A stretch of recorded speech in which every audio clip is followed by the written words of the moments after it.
Oke, mohon maaf tadi ada gangguan ya. Mohon maaf tadi ada gangguan sedikit. Ternyata laptop saya hampir hampir hampir hampir hampir hampir bunuh diri. Saya lupa ngecasnya. Oke, nilai berarti nomor 5 kan Mbak ini A ya. Ah, kalau nilai dominan ini adalah nilai yang eh, umum. Nah, ataupun tradisi bisa.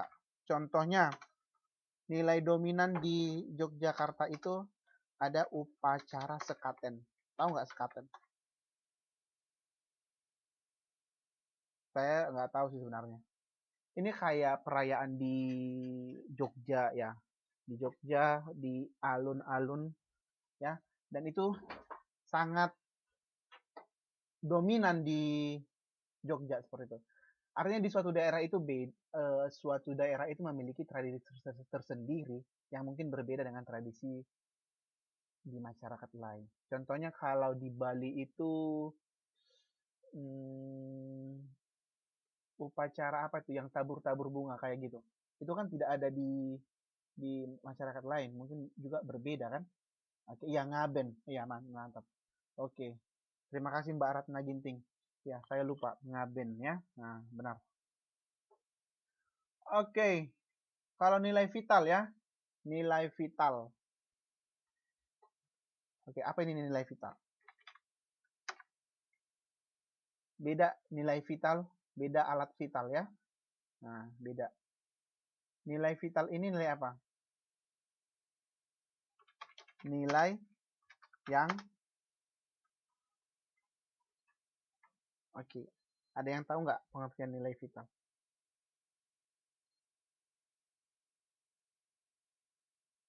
Ayo. Itu kan menurut Profesor Notonegoro. Nilai yang berguna untuk aktivitas.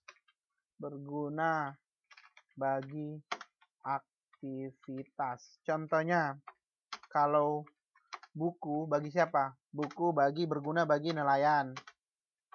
Terus cangkul bagi dokter. Nah, paham kan? Inilah yang dikatakan dengan nilai vital. Kalau cangkul itu tidak berguna bagi dokter ya, cangkul berguna bagi petani, buku berguna bagi siswa, ya kan? Saya dulu pernah lihat ya, ada buku dikasih sama pedagang, dibuat jadi tempat bungkusannya, nah, bungkusan ikan asin. Nah, karena apa? Buku tidak bernilai bagi mereka. Itulah dikatakan nilai vital. Ya, sudah. Oke, kita lanjut. Nilai dan norm sebentar lagi belumnya. Nilai estetika. Estetika ini adalah nilai keindahan. Contohnya menggambar, contohnya pemandangan. Nilai religius adalah nilai agama. Contohnya sholat 5 waktu, sembahyang, beribadah, berbuat baik, bertakwa, rajin menabung, dan kawan-kawannya. Oke, saya kira sudah paham ya nilai religius agama. Oke, nomor 6. Nilai dan norma sosial tumbuh dari proses kemasyarakatan sebagai hasil dari sebuah interaksi sosial. Secara sosiologis, tujuan pembentukannya adalah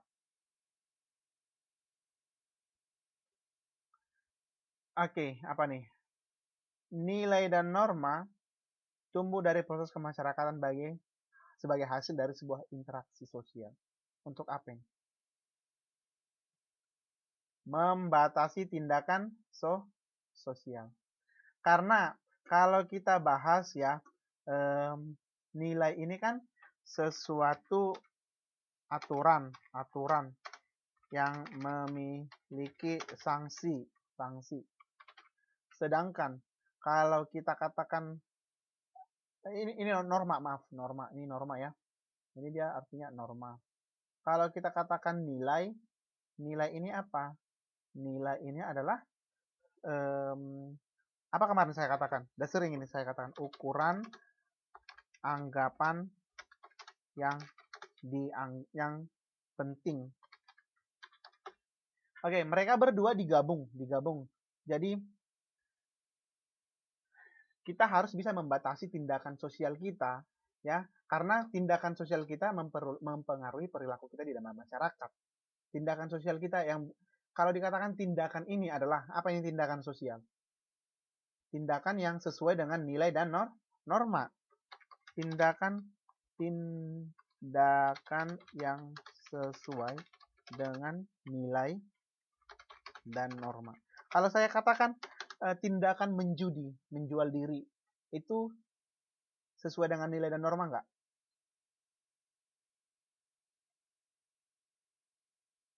Menjudi. Tidak. Berarti sebutkan salah satu contoh tindakan sosial yang sesuai dengan nilai dan norma.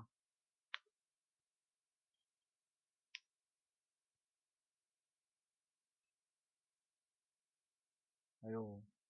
Banyak ya. Ada ya berpakaian sopan, terus berkomunikasi lembut, tidak kasar, tidak mencuri. Ya, itulah contoh tindakan sosial. Oke, saya kira ini jelas. Tetapi kalau dikatakan hanya norma tadi kan ini akan membentuk keteraturan sosial. Tetapi kan ini kan kita gabung nilai dan norma. Nah, kalau norma tadi bisa saja dia membentuk keteraturan sosial.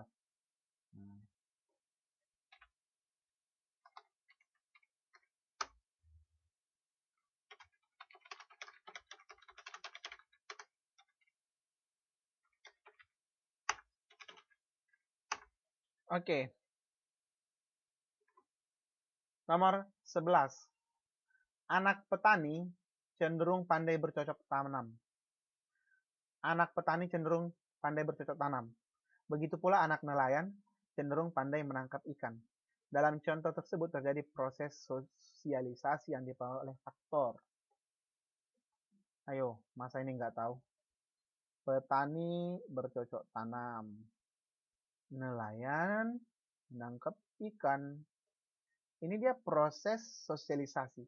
Kalau dikatakan proses sosialisasi ini adalah proses mempelajari nilai dan norma dalam masyarakat.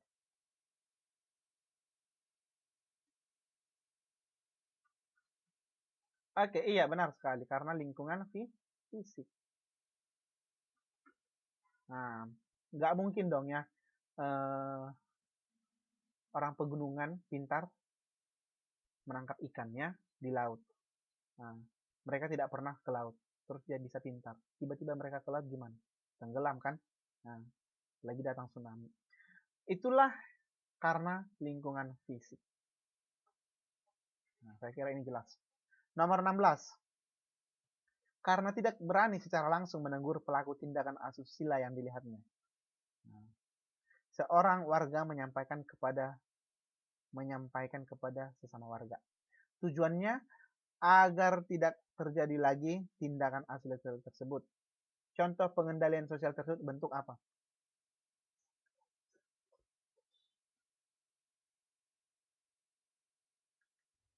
Yang lain?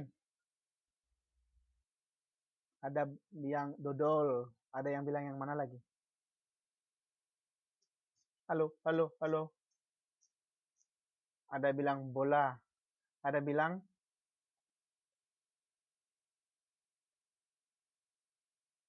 ayo yang cantik siapa? Yang cantik siapa?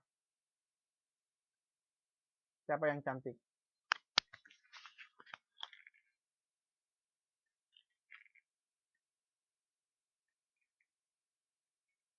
Nggak ada yang cantik ya? Oke. Kalau tidak ada yang cantik, ya sudah, nggak masalah. Mbak Rani tadi dodol ya, sekarang sudah cantik. Oke, berubah.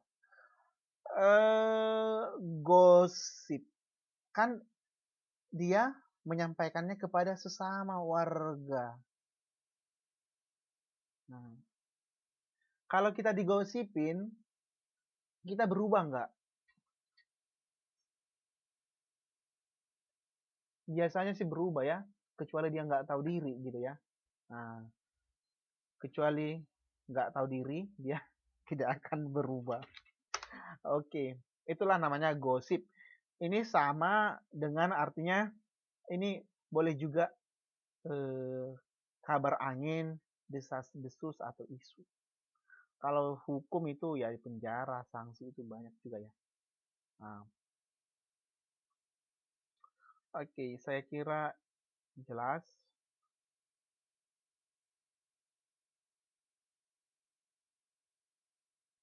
Nomor 17.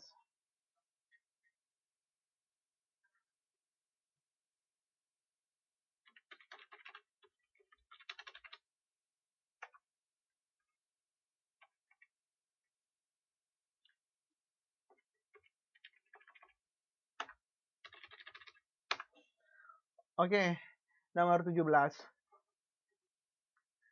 Perilaku korupsi ya. Nah, perilaku korupsi banyak dilakukan para pejabat dan pegawai dalam birokrasi yang tidak bersih dan tidak transparan. Lembaga pengendalian sosial secara formal yang berfungsi untuk menangani perilaku menyamping tersebut. Ya, perilaku menyimpang kan kita sudah bahas ini.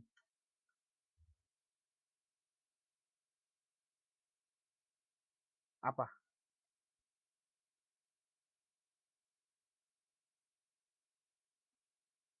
Kalau korupsi siapa yang menangani?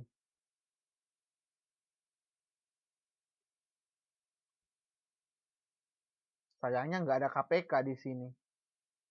Nggak ada KPK.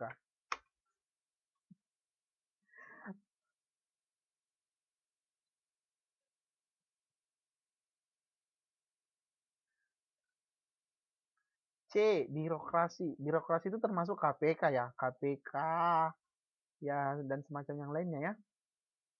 Kalau polisi, ah, nggak, belum pernah ditangkap polisi. Biasanya kalau ditangkap polisi karena apa? Kalau ditangkap polisi karena apa? Nah, Mbak Ratna ngerti mencuri ya. Mbak Ratna Ginting karena sering mencuri. Mbak Ratna pintar ya kan? Nah, karena kalau berurusan dengan polisi biasanya karena mencuri ataupun karena kriminalitas lainnya ya. Nah, Mbak Ratna benar. Terima kasih Mbak Ratna.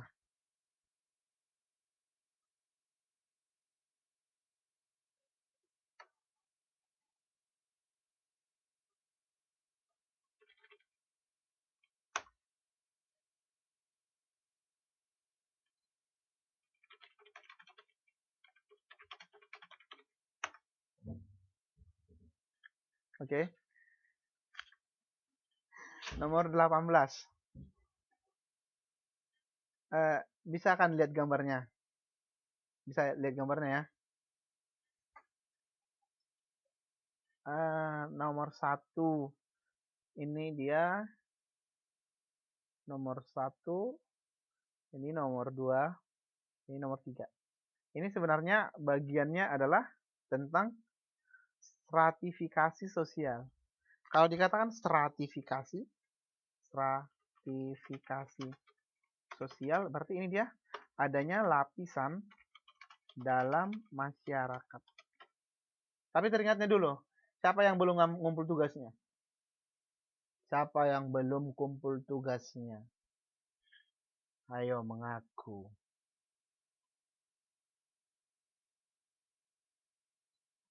Batasnya kemarin saya bilang kapan?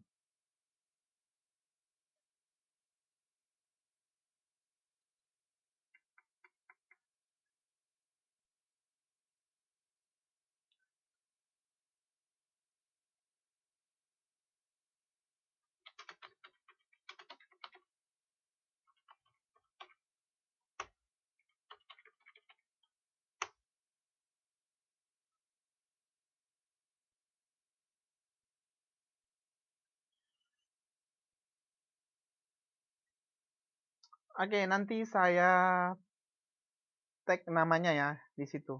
Mbak Mbak Rini bisa tolong bantu saya tag nama mereka atau masukkan ke grup ya. Ke grup kelompok kita ya. Ya, bukan grup resmi ya. Kan di sana ada soalnya. Yang belum silakan nanti dikerjakan ya. Nah, saya tunggu. Oke. Nomor ini gambar lapisan sosial. Gambar lapisan sosial. Ingat aja lapisan. Berarti kalau dikatakan lapisan, adanya tingkatan ya. Angkanya 1, 2, 3. Kita lihat nomor 1, pengusaha. Nah,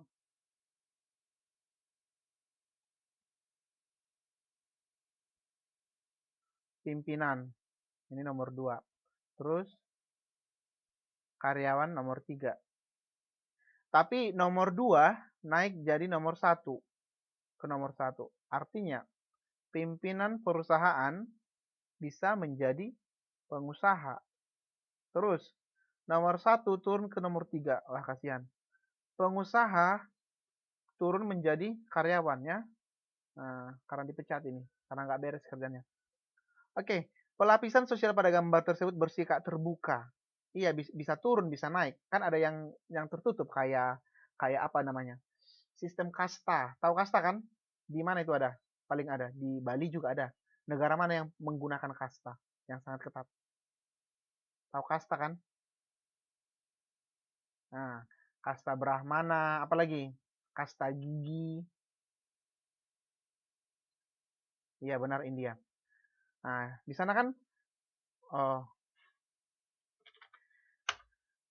Brahmana, Ksatria, Waisya, Sudra, Paria. Jadi di sana kalau Paria ya menikah dengan Paria, itu kita bahas semester depannya. Kalau dia raja menikah dengan raja, pendeta dengan pendeta, atau golongan bangsawan menikah dengan bangsawan. Artinya harus yang selevel ya. Nah, kalau ini tidak, bisa turun. Nah, berarti pelapisan sosial pada gambar tersebut terbuka karena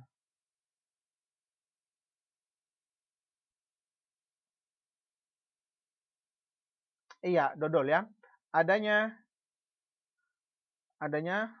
struktur kekuasaan dalam perusahaan. Yang dodol benar. Nomor 22. Dalam upaya menyelesaikan konflik sosial, pihak-pihak yang berkonflik mengirimkan perwakilan untuk berunding sehingga terjadi kesepakatan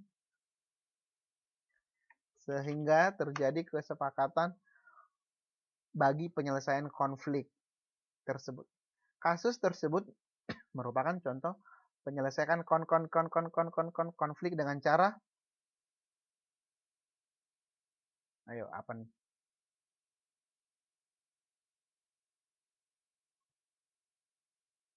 Halo? Siapa nih masang speakernya tadi? Kayaknya mau bicara sama saya. Malu-malu. Ayo. Nomor 22. Upaya penyelesaian konflik sosial, pihak yang berkonflik mengirimkan perwakilan.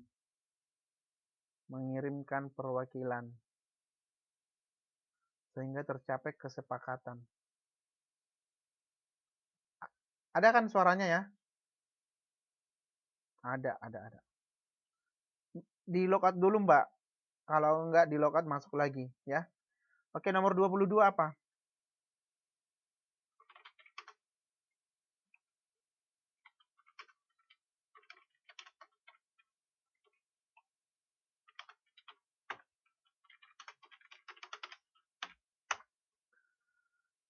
Oke, kita lihat ya. Siapa bilang A? Mbak Reni bilang A. Mbak Rini, ayo. Mbak Rini apa? Terserah milih yang mana. B. Yang milih C siapa? Mbak Rika pilih apa? C ya? Halo Mbak Rikayani, suaranya di mana? Oke, Mbak Tri Isnawati, pilih mana? Ayo. Mbak apa ini? Mbak paket C angkatan 3. Oh, nggak ada ya. Mbak Winingsi Titi. Winning si Titi, Mbak Ratna, Mbak Rikayani, Mbak Reni, ayo semua. Mbak Mila, Mila Carmila. Ada bilang A, B, oke. Oke, kita jawab ya. Oke, siapa tadi bilang B? Siapa yang bilang B tadi? Mbak Rini, terus cuman Mbak Rini yang benar. Jawabannya adalah bukan ya. Jawabannya adalah bukan. Oke, cara mengatasi konflik, adjudikasi. Kalau dikatakan adjudikasi melalui lembaga pengadilan. Contohnya kasus sianida ya. Nah, kasus sianida diselesaikan di pengadilan. Oke, terus arbitrasi melalui pihak tertentu yang arbitrator atau pihak ketiga. Artinya ada si A dan si B. Mereka berkonflik. Terus yang menyelesaikannya adalah si C sebagai pihak ketiga. Paham ya? Konsiliasi melalui negosiasi sehingga tercapai persetujuan bersama. Berarti negosiasi. Koersi melalui paksaan. Contohnya, kalau melalui paksaan siapa yang tahu? Pasti kalian pernah mengalami ini. Contohnya tamparan. Ditampar dulu baru diam ya kan, biar selesai konfliknya. Terus melalui perang. Terus ya dan lain-lain. Pokoknya kekerasan lah. Iya, itulah pokoknya paksaan yang dipaksa.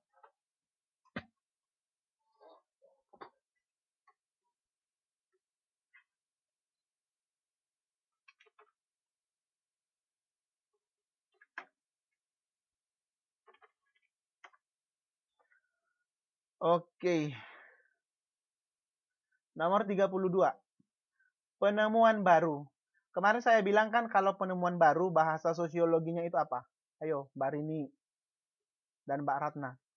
Dulu saya katakan kalau penemuan baru itu namanya adalah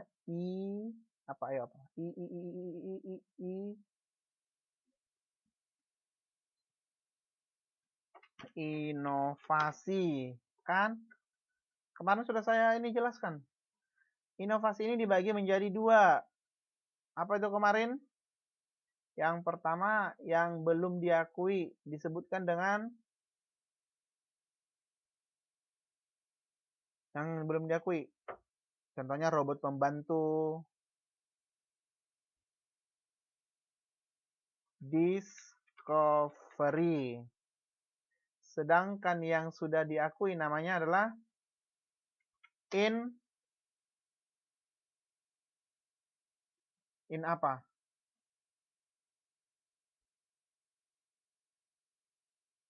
Ayo Mbak Ratna, di mana suaranya? Ini Mbak Mila, suaranya di mana? Ada suara? Atau hanya bisa dengar?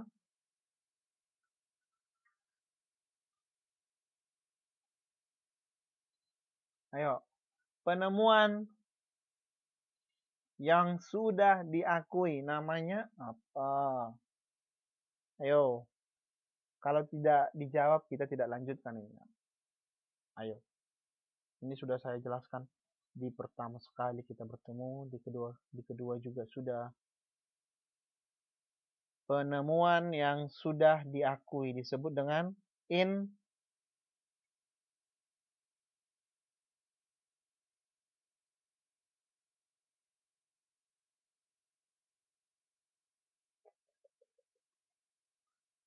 Ayo, apa?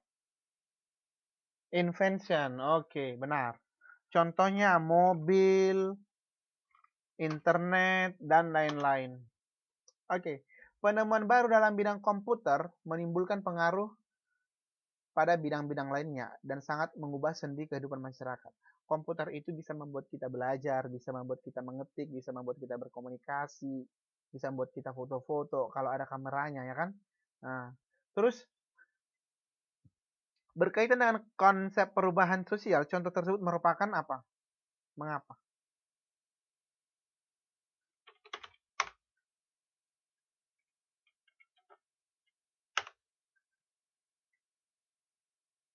Apa nomor 32?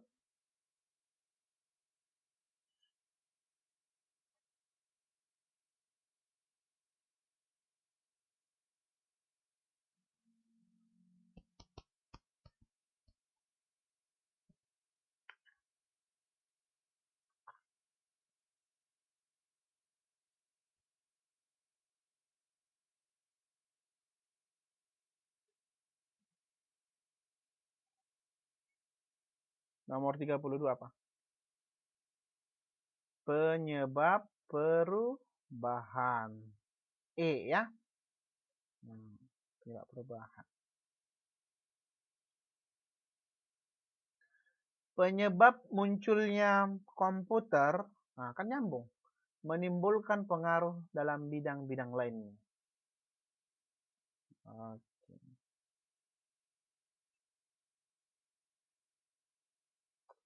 Nomor 35. Internal. Saya katakan internal. Internal itu apa? Internal. Apa internal? Halo Mbak Ratna. Internal.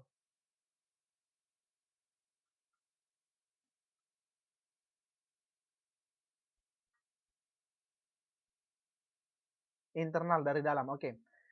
Di bawah ini merupakan faktor internal perubahan sosial adalah yang benar itu apa?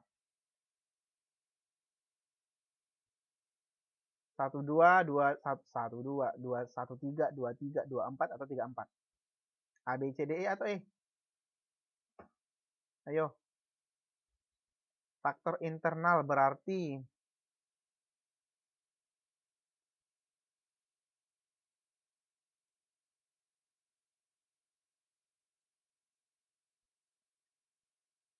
ini kan dalam. Cari aja dalam. Benar. Berarti antara 2, 3. Nah, kita lihat lagi. Terus, mana lagi?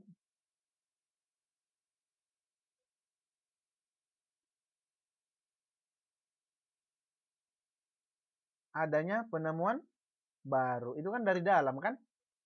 Nah, kalau konflik batas wilayah negara ini kan dari luar masyarakat. Terjadinya bencana alam juga kan dari luar masyarakat itu sendiri. Berarti jawabannya adalah bukan.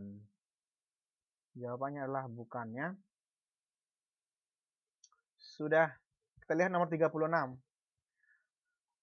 Perubahan sosial dalam hal kebebasan. Wow.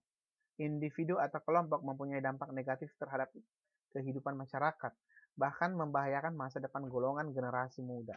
Dampak negatif perubahan sosial tersebut adalah berkaitan dengan. Ayo, Mbak Rini, saya butuh jawabannya. Mbak Rini masih dengar saya nggak? Mbak Tri Isnawati juga. Mbak Reni. Perubahan sosial dalam kebebasan individu atau kelompok mempunyai dampak negatif terhadap kehidupan masyarakat, bahkan membahayakan masa depan golongan generasi muda. Dampak negatif Oke. Dampak negatif perubahan sosial tersebut adalah berkaitan dengan ada bilang ayam, ada bilang bola. Oke, yang tidak menjawab nanti harus menjawab ya. Kita jawab.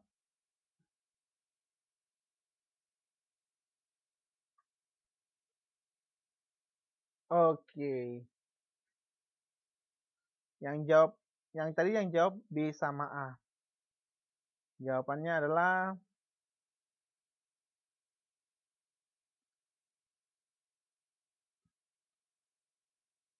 hedonisme. Berarti cantik. Kali ini tidak ada yang cantik. C ya. Dampak negatif perubahan sosial.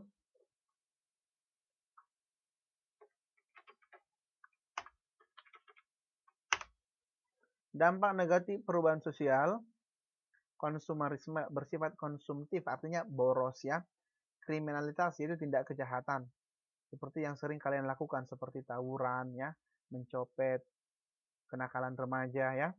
Nah,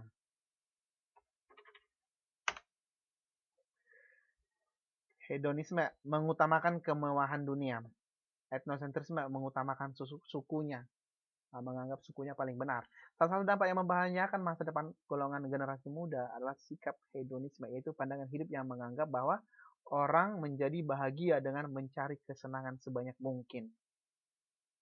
Nah, kesenangan menjadi tolak ukur yang utama, sehingga dia akan melupakan segala sesuatunya dan tidak perlu lagi. Contohnya, semua orang pasti senang dengan contohnya dengan kemewahan. Akhirnya dia menjadi korupsi, akhirnya dia menjadi kumpul kebo dan lain-lain. Jawabannya hedonisme ya.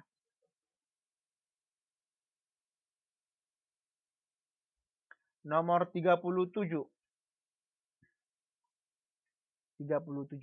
Ada suatu jaringan yang berupaya ada suatu jaringan. Ini harus benar ya. Ada suatu jaringan yang berupa proses-proses hubungan manusia, garis bawahi, dan atau antar kelompok, garis bawahi. Jaringan tersebut berfungsi memelihara pola-pola hubungan agar sesuai dengan kepentingan manusia. Deskripsi singkat tadi menjelaskan adanya apa?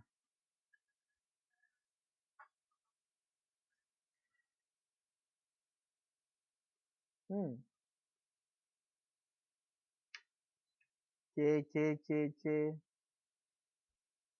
Lembaga sosial. Sudah lupa ya. Lembaga sosial itu kan bukan berarti harus kita samakan itu apanya, pengertiannya selalu.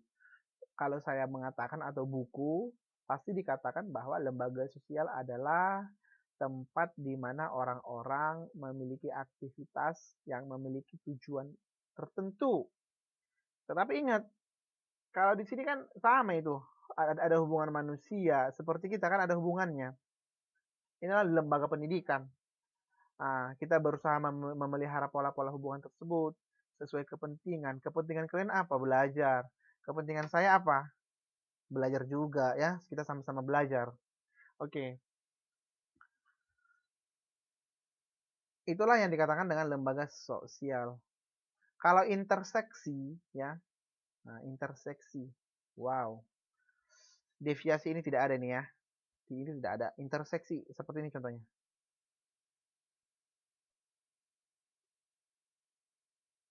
Ini suku Jawa. Ini suku Batak. Terus di sini ada suku Jawa, ada suku Batak. Inilah yang disebut dengan interseksi. Adanya dua unsur yang berbeda dan bergabung bersama. Bisa ya? Nah, kalau kontrol sosial saya kira sudah paham. Mengontrol berarti mengatur, ya. Kalau konsolidasi solid, kuat, ya. Nah, kuat.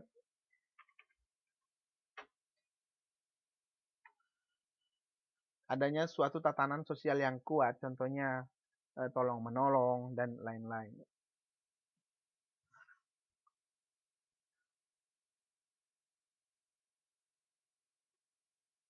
Oke, ini saya kira sudah jelas.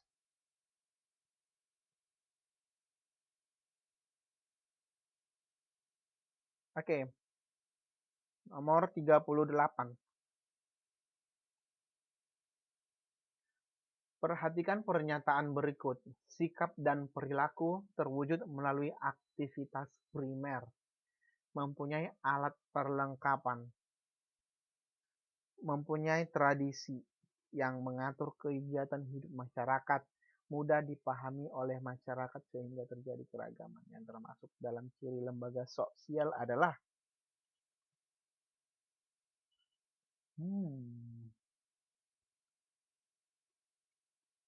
ininya benar. Kan memiliki tradisi. Terus satu lagi yang mana? Memiliki apa kemarin? Alat perlengkapan. Mbak Rini lupa ya? Alat perlengkapan sekolah kemarin Mbak Rini apa? Alat perlengkapan sekolah kemarin apa?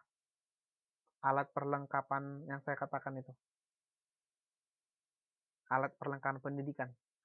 Nah, guru, terus buku, pensil, kursi, meja, dan kawan-kawannya. Oke.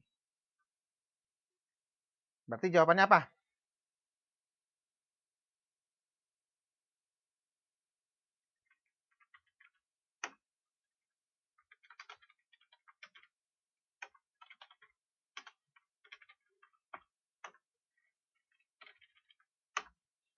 Berarti C23 mempunyai alat perlengkapan. Kalau alat perlengkapan lembaga agama contohnya apa? Bangunan tempat beribadah, alim ulama, ustadz, pendeta, biksu, dan kawan-kawannya. Itulah alat perlengkapannya. Maksudnya alat ustadz, pendeta itu bukan alat perlengkapan. Maaf ya, maaf. Alat perlengkapannya, kalau ustadz itu kan pemimpin, maaf. Bukan alat perlengkapan. Jangan saya di demo ya. Nah, saya jangan di demo. Saya takut.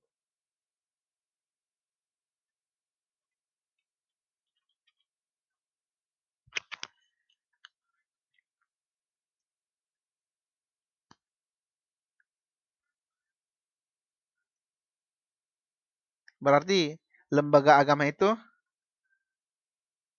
pakai alat perlengkapan atau alat perlengkapan?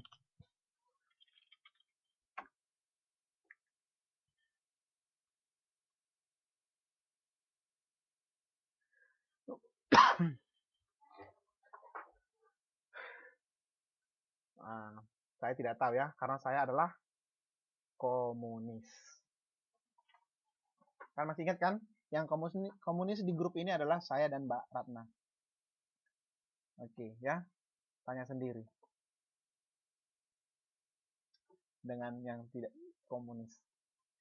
Itulah contoh alat perlengkapan lembaga agama ya. Iya, benar sekali. Ada gedung tempat beribadah, ada alat contohnya kitab sucinya ya. Nah.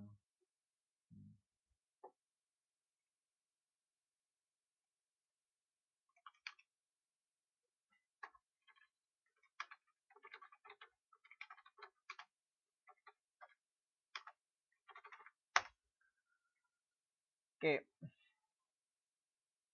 Nomor. Ini tadi C ya. Benar nggak C? Nah, benar. Ciri-ciri lembaga sosial memiliki alat perlengkapan. Memiliki tradisi yang mengatur. Ya, ada tradisi. Tradisi kita di sini adalah belajar. Merupakan organisasi pola pemikiran dan pola perilaku. Ya, di sini kita kan ada berkumpul ya di KDI, memiliki tingkat kekekalan tertentu. Nah, artinya dia kekal sifatnya, bersifat abadi ya. Nah,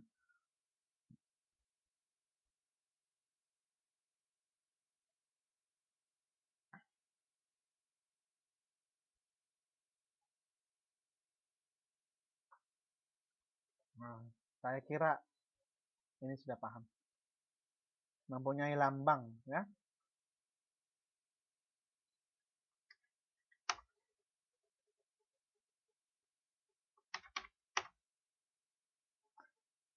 Oke. Nomor 39. Dalam keluarga, peranan kedua orang tua sangatlah penting. Selain membimbing dan mengarahkan perilaku anak, juga memberikan bekal pendidikan kepada anak agar dapat hidup tanpa kesulitan jika nanti terjun ke masyarakat. Deskripsi tersebut menjelaskan bahwa keluarga terjadi fungsi apa? Membimbing dan mengarahkan. Jangan taunya cuma buat anak. Kalau buat anak itu apa? Reproduksi. Nah, kalau membimbing dan mengarahkan perilaku anak berarti apa?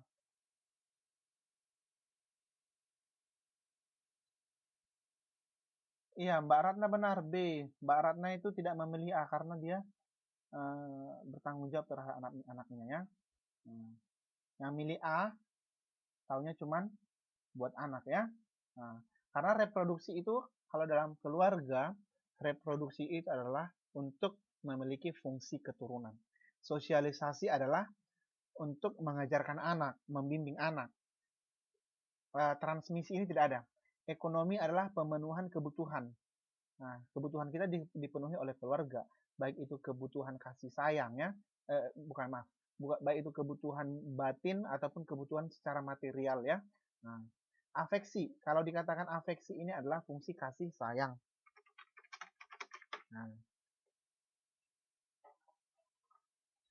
di keluarga kan kita mendapat kasih sayang. Oke, nomor 40. Lembaga hukum merupakan suatu lembaga sosial yang muncul dan dikembangkan masyarakat untuk memenuhi kebutuhan khusus masyarakat. Yaitu apa? Hukum. Untuk apa dibuat lembaga hukum? Ada hukum tertulis, ada lembaganya. Untuk apa itu dibuat? Untuk memenuhi kebutuhan di bidang mana?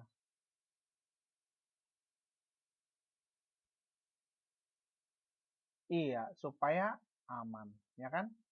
Nah, supaya aman. Oke, ada yang kurang jelas nggak? Ada pertanyaan sebelum kita masuk ke pelajaran sejarah? Yang mana kurang mengerti? Kita ulangi dari awal. Oh, tadi yang terlambat ada kan? Saya kira yang terlambat tadi masih ini. Belum ini, kita ulang sampai slide kedua aja ya. Kasihan yang terlambat tadi apa namanya? Belum melihat semua materinya. Hubungan di antara individu dalam satu tim sepak bola. Tim sepak bola terlihat solid dan kompak. Bentuk interaksi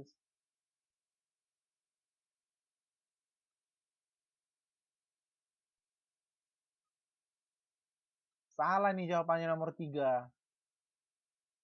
Kan katanya dalam satu tim. Contohnya, kita Indonesia melawan Vietnam. Nah, oke, Mbak Rini nanti saya kirim ya. Indonesia melawan Vietnam. Kalau di Indonesia ini, memang ini kan ini kompetisi. Tetapi kan yang kita tanyakan tadi dalam satu tim. Maaf ya, saya tadi kurang teliti. Sesama kita, warga negara Indonesia, saya kipernya, penjaga gawang, Mbak Ratna kaptennya, terus Mbak Tri Isnawati center back-nya, kita semuanya kesebelasan. Nah, kita antara sesama kita ini apa yang kita lakukan?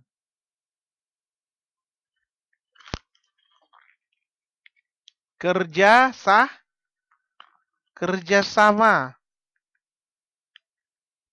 Iya kan? Kalau kerjasama berarti apa? Halo? Kerjasama berarti apa? Iya, bola. Maaf ya, bukan ini ya. Bukan ini. Sorry.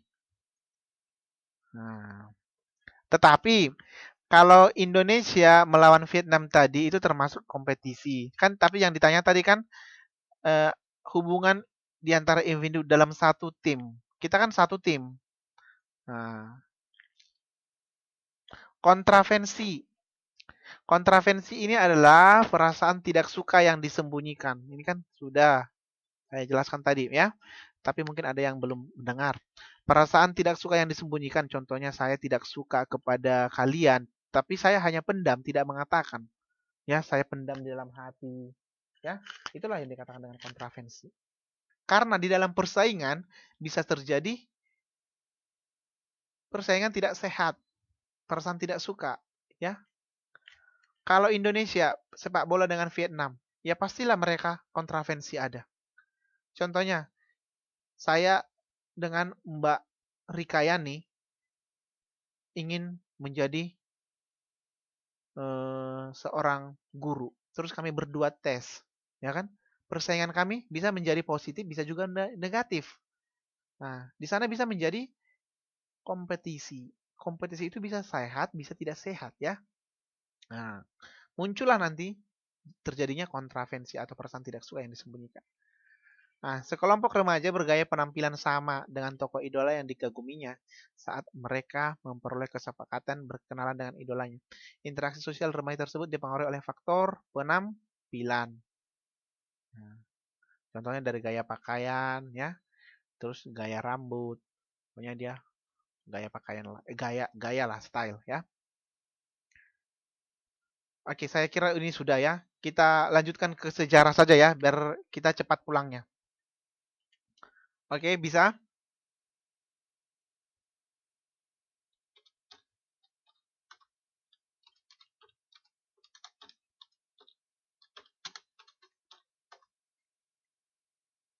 Oke ya, kita lanjutkan saja.